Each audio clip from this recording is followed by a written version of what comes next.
ચૂંટણી પંચ દ્વારા ખંભાત જિલ્લા પંચાયતની કુલ 6 બેઠકોનું સીમાંકન જાહેર કરવામાં આવ્યું છે અને આ સીમાંકન મુજબ જો વાત કરવામાં આવે તો 6 બેઠકોમાંથી 2 બેઠકો સામાન્ય સ્ત્રીઓ માટે જ્યારે એક બેઠક પછાત વર્ગની સ્ત્રીઓ માટે અનામત રાખવામાં આવી છે.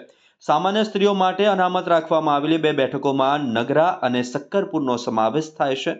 નગર બેઠકમાં નગરા, ઝીણજ, સાયમા અને ટીબા ગામોનો સમાવેશ થાય છે, જ્યારે સક્કરપુર બેઠકમાં સક્કરપુર, કંસારી, નાના કલોદરા અને રાલેજ ગામનો સમાવેશ કરાયો છે.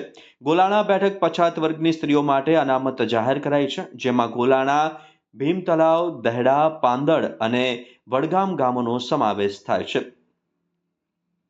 કલમસર બેઠક પછાત વર્ગ સામાન્ય શ્રેણી માટે અનામત રાખવામાં આવી છે, જેમાં કલમસર, ધુવારણ અને હરિપુરાનો સમાવેશ થાય છે. ઉંદેલ અને વટાદરા બેઠકો બિન અનામત સામાન્ય શ્રેણીમાં મૂકવામાં આવી છે.